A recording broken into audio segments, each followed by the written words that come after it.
guys, welcome back.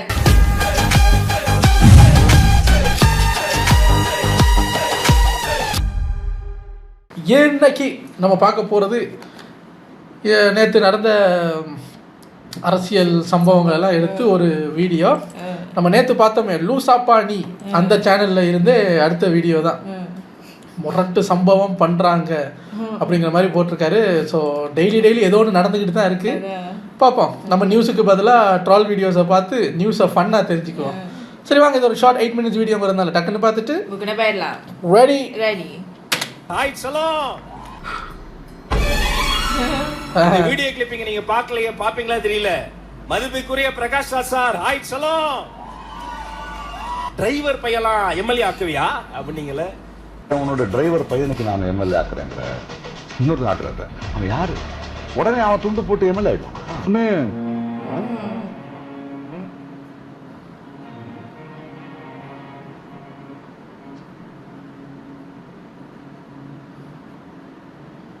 அரசு கொறடாவாக சபரிநாதன் நியமிக்கப்பட்டிருக்கிறார். இவர் விருகம்பாக்கம் சட்டமன்ற தொகுதியில போட்டியிட்டு வெற்றி பெற்று எம்எல்ஏவாக இருக்கிறார். இளம் சட்டமன்ற உறுப்பினருக்கு தற்போது சட்டப்பேரவையின் முக்கிய பொறுப்பு வழங்கப்பட்டு இருக்கிறது. தாவேகா சார்பில்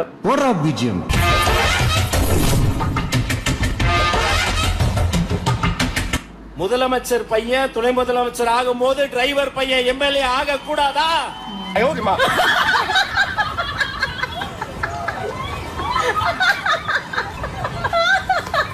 எங்க தலைவர் இன்னும் கொஞ்சம் ஸ்பீடு. வெறும் எம்எல்ஏ எல்லாம் கிடையாது, சட்டமன்றத்தின் கொறடாவே என் தம்பி சபரிதான். Smile please. இந்த நேற்று மிஸ்டி கிட்ட போய் நான் சொல்றேன், அவரை வந்து கொரோனா ஆக்கிட்டாங்க. பாவம் இப்போதான் பதவிக்கு வந்தாரு, அதுக்குள்ள கொரோனாவா? அப்போ என்ன அவரை பதவியில் எடுத்துருவாங்க? நான் கேட்க கொரோனா இல்லடி கொரோனா அப்படின்னா என்ன அப்படின்னா எனக்கே தெரியாது. இப்போ கூட கொரோனான்னா நான் தேடி இப்போதான் தெரிஞ்சுக்கிறோம். ஆனால் இப்போ நேற்று இப்படி நடந்தும் இவர் இப்போ யோசிக்கிறாரு. நேற்று நான் அவ்வளவு சொன்னதுக்கு அப்புறமும் இவரும் கொரோனாங்கிறாரு. Smile please.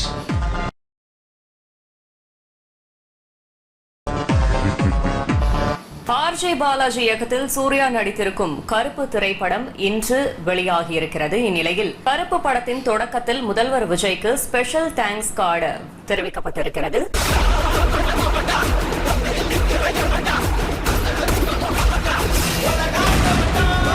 குதிரை பேரம் என்றால் இதைவிட ஒரு தலைகுனிவு இந்த வரலாற்று சிறப்புமிக்க அவையில் எதுவுமே கிடையாது. நான் ஒன்றை மட்டும் சொல்லிக் கொள்கிறேன்.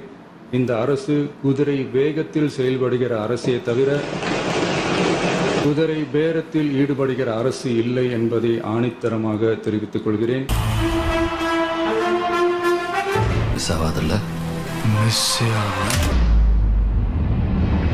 யார் குதிரை பேர் நடத்தினது?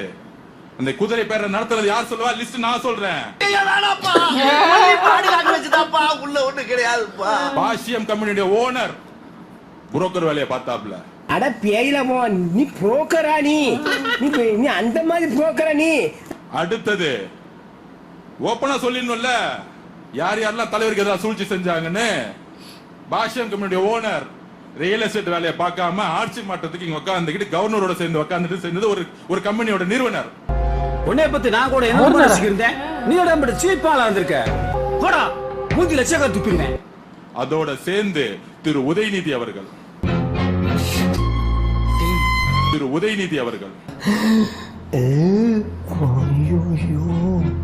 அதோட சேர்ந்து திரு இபிஎஸ் பழனிசாமி, முன்னாள் முதலமைச்சர் பழனிசாமி மகன் திரு மிதுன் அவர்கள்.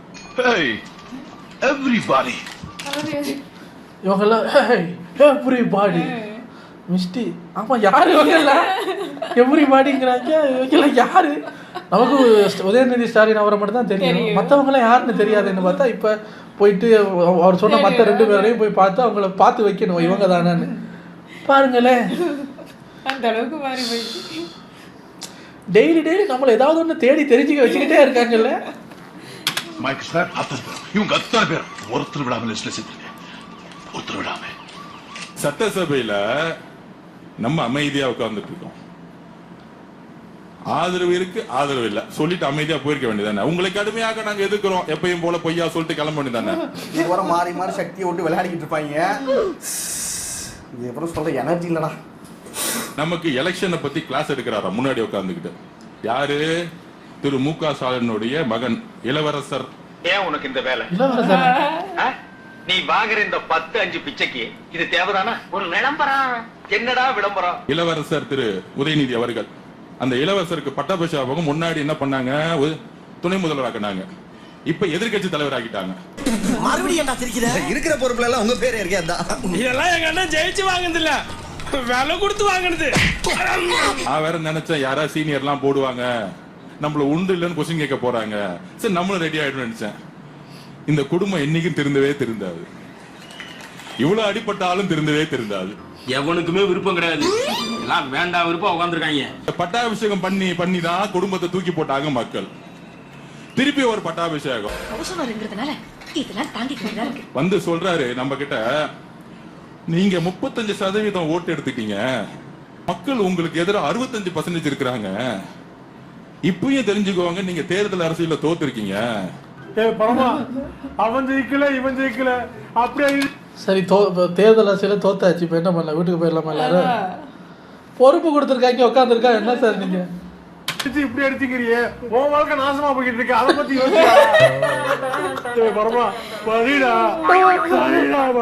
இளவரசர் உதய அவர்களே, நீங்க இன்னும் 90% ஜெயிச்சுட்டாங்க, சட்டசபையில் உட்கார்ந்துட்டு இருக்கீங்க.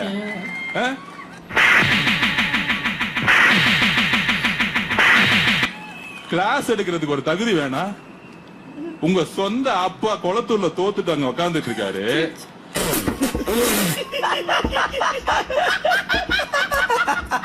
அப்பாக்கு ஆறுதல் கொடுக்காம அவர் பாவம் தோத்துட்டோமே, 50 வருஷம் அரசியல் வாழ்க்கை. எல்லாம் பேசுங்க, நாளைக்கு அங்க வந்து மறுபடியும் கிளாஸ் எடுப்பாரு. நீங்க இப்ப பேசுறது இதெல்லாம் பாயிண்ட்ஸ் எடுத்துட்டு வீட்டுல போய் இப்ப பாயிண்ட்ஸ் எடுத்துட்டு வந்து இப்ப பாருங்க, நான் அடுத்த நாள் நீங்க கிளாஸ் ரூம்ல ஒண்ணு கிளாஸ் ரூமா சட்டசபை, எனக்கு அது கிளாஸ் ரூம் மாதிரியே இருக்கு, நாங்க சட்டை போட்டுக்கிட்ட மாதிரியே இருக்கு. அங்க ஒண்ணு கூடி இப்போ மறுபடியும் ஏதாவது பேசி வைக்க போறாரு.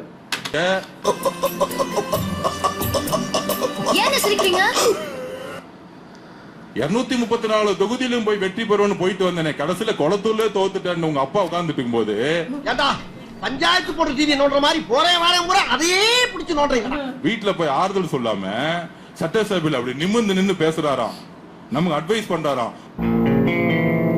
ஏய், என்னை வச்சு ஒன்னும் காமெடி பண்ணல. 2006 உங்க தாத்தா கலைஞர் அவர்கள் இருக்காரு, கலைஞர் கருணாநிதி அவர்கள் 26% வாங்கிட்டு முதலமைச்சர் ஆனாரு. எங்க தாத்தா 26% தான் வாங்கினாரு. சொல்லுங்க, 74% தான் எதிர்த்து நின்னாங்க மக்களு, அதனால அவர் தலைவரே கிடையாது. பேசுங்க. இதெல்லாம் அங்க பேசிட்டு நல்லா இருக்கு, மாதிரி இல்ல, உண்மையிலே செருப்பால தான் அடிச்சாங்க. சரி, ஃபீல் பண்ணாத. நாங்க ரோட்ல இருந்து வந்திருக்கோம், நீங்க உங்க அப்பா தலையில மகுடத்துல இருந்து வந்திருக்கீங்க. உங்க அப்பா இனிஷியல் இல்ல, ஒரு தொகுதியை தண்ணியை நின்று ஜெயிச்சு காமிச்சிருங்க, 6 வருஷம் அரசியல் விட்டு போயிடுறேன். போய் காய்கறி கடையில போய் தக்காளி வாங்கிட்டாப்பா. திரு மு.க. ஸ்டாலின் அவர்களுடைய குடும்ப வாரிசை தூக்கி போட்டு, திரு கலைஞர் அவர்களுடைய பேரை தூக்கி போட்டு, திமுக கட்சியை விட்டுட்டு தனியா நின்னு ஒரு தொகுதியை ஜெயிச்சு காமிங்க.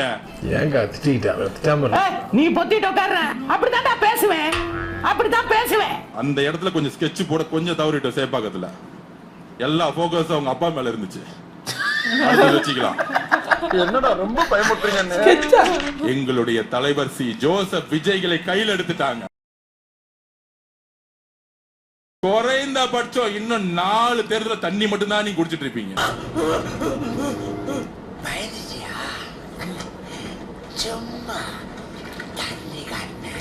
தமிழக வெற்றி கழகத்தை உருவாக்கியது பெண்கள்.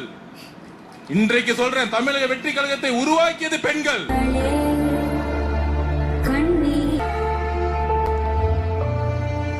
திமுக எப்பயுமே 2வது தாட்டி ஜெயிச்சதா வரலாறே கிடையாது. உங்க தந்தை கலைஞராலே முடியாது பொழுது நீங்க ஜெயிச்சிருவீங்களா எங்க தலைவர் எதிர்த்துன்னு? எவ்வளவு பணத்தை செலவு பண்ணட்டா, அவ்வளவுமே போச்சுடா. நம்ம கிட்ட கிளாஸ் எடுக்கிறாரு தேர்தல் அரசியலை பத்தி சட்டசபையில வந்து. அன்னைக்கு நான் எந்திரிக்கலான்னு இருந்தேன், அண்ணன் வரும்போதே சொல்லிட்டாரு, இனி ஒன்லி நம்பிக்கை வாக்கெடுப்பு தான், நீங்க நம்ம எல்லாம் பேச வேணாம். என்ன அது வந்து நம்பிக்கை வாக்கெடுப்பு நமக்காக நடக்கிற ஒரு இதுதானே, நம்ம எதுவும் பேச வேணாம். நீங்க அப்படி பேசுறதா இருந்தாலும் அவங்க கேட்கறதுக்கு இல்லையே, அதுதான் சட்டுப்புட்டுன்னு பேசிட்டு போயிட்டாங்கல்ல. கிளம்பிட்டாங்க. பாவம் எலெக்ஷன் டைம்ல தான் பேச முடியல, இப்ப பேசட்டும். ரொம்ப அடி வாங்கியிருக்காங்க.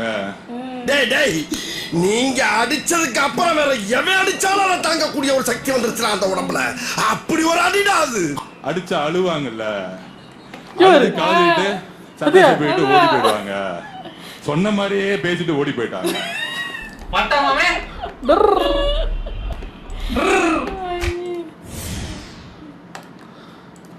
ஏங்க டெய்லி ஏதாவது ஒன்று நடக்கும் போல இருக்கே. இனி இது கண்ணில் படலையே. அதானே, இது புது ஷோ. ஆமா, சரி நல்லா இருக்கு. எனக்கு இப்போ அடுத்த சட்டசபை எப்போங்க கூட்டுவீங்கிற மாதிரி இருக்கு. எனக்கு அதில் இன்ட்ரெஸ்ட் ஆயிடுச்சுன்னா பார்த்துக்குங்க. அடுத்த சட்டசபையில் எப்படியும் பேசுவாங்க இவங்க. எப்படி அதான் ஒரே சைலண்டாகவும் இருக்க முடியாதுல்ல. அது நமக்கு நம்மளோட வாக்கெடுப்புக்காக நம்ம போயிருக்கோம், எதுவும் பேச வேணாம்னு சொல்லியிருக்காங்க. பட் அடுத்த முறை இதெல்லாம் ஏதோ ஒரு கிளிப்பில் நம்ம ராஜ்மோகன் இருக்காருல்ல, அவரும் சொன்னார், என்னையெல்லாம் முன் வரிசையில் உட்கார வச்சிருந்தாங்க, பேசணும்னு வந்தது தலைவர் வேணாண்டார். ஆனா அவர் பாயிண்ட்ஸ் எடுத்து வச்சிருக்காரு. அப்போ அடுத்தடுத்த மீட்டிங்கில் நல்லா இது பார்க்கலாமே. சூப்பர். உங்களை நாளைக்கு வந்து சந்திக்கிறேன். பாய்.